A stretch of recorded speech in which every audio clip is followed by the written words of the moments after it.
Many people face challenges when learning Arabic and when trying to memorize the Quran al-Karim, which leads to incomplete journey.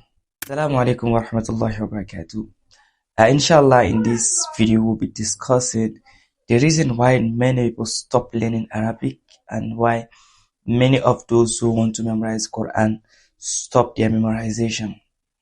Because this video is so important and it's especially for the beginners, I won't be speaking Arabic, I will be speaking English for easy communication and understanding. So, without wasting time, the first reason why many of those who want to learn Arabic or want to memorize Quran find it difficult to complete the journey of learning is unrealistic expectations and impatience. Many people, the expectation they have before starting the journey is unrealistic. Somebody want to learn Arabic language in 3 months. Somebody want to memorize Quran in 2 months. That's not possible. And even if it's possible, it will be very difficult. You see, when you go through YouTube, go through all the social media platforms, you find most of these pages for learning Arabic language, those who can pay that learn Arabic in 2 months. You find a lot of people on their pages trying to learn Arabic. And also those who will say memorize Quran in 2 months. You see, they have a lot of people patronizing them. So many of these people, when they realize that this expectation is not realistic, when they find out that this thing they want to do within this short period is not possible, they find it difficult to continue learning. Why? Because my expectation is to learn in 3 months, 2 months, but now I realize that I can't do it. So this will make me not to want to continue learning again. And also impatient. Most of the students don't have patience. They don't want to spend more time reading, spend more time learning. You just want to round off everything. So when you have these two things, you will definitely find it difficult to complete the journey. So your expectation, you have to reset it. Make your expectation something realistic, something that is achievable. So when you have good expectation, this is what I want, then, and the expectation is realistic, you will find it more easier to continue going, because even whenever you overcome challenges, it's part of the journey. It's part of learning.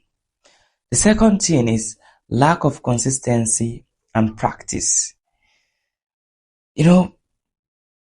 I do tell people that if you want to learn Arabic language or you want to memorize Quran, the number of hours you use in every lesson doesn't matter.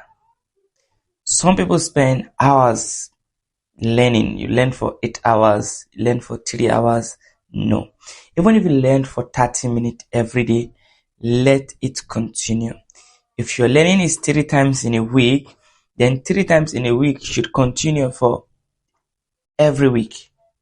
And if your learning is every day, let it continue. So it's better for you to learn once in a week, and that once in a week continues, than for you to learn every week, every day in a week, and the next week you won't learn. This week you learn, next week you don't learn. No, you have to be consistent. And also practice. You practice always. Arabic language and Quran memorization needs a lot of practice. You learn Arabic, you have to speak. That's the practice of Arabic language. As for the Quran, the practice is muraja'a. You need to revise always. In your tahajjud, you wake up, you recite what you memorize in the day. In your nawafil, you recite what you memorize in the day. After salah, try to practice. So, you have to be consistent and you have to practice always. Then the last thing is inadequate resources or guidance. Some of us, the resources we use for learning Arabic language is not sufficient. It's not enough to teach. So that's why as a student, you need to get an expert to direct you, to tell you what book you should buy. So sometimes we just buy a book and we give it to the teacher. This is the book I want to learn. You don't learn that way.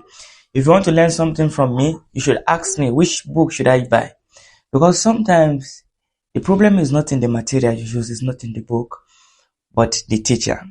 So every teacher have the book they can take like the book they are more they have confidence in taking.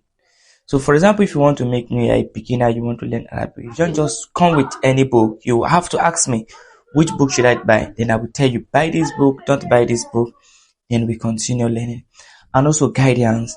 Some students don't take guidance from their learner, and some students, the learner understand Arabic and also can is memorize of the Quran, but because the guardian doesn't have that experience of teaching, so it becomes a problem. So the whatever guidance is given to the student will not help the student. So you have to look for an expert in the field. Look for somebody who have learned Arabic or somebody who have memorized Quran and the person succeeded. Ask the person, how do you do it? Who is the person? So don't just go online and pick people randomly or just went on looking for madaris and just pick any madrasa randomly. No. Look for experts, people who have undergone the same journey and they succeeded. So seek for their guidance, seek for their advice, and inshallah, with these things, you'll be able to memorize Quran and also learn Arabic language without stopping. I hope this helps. Assalamu alaikum.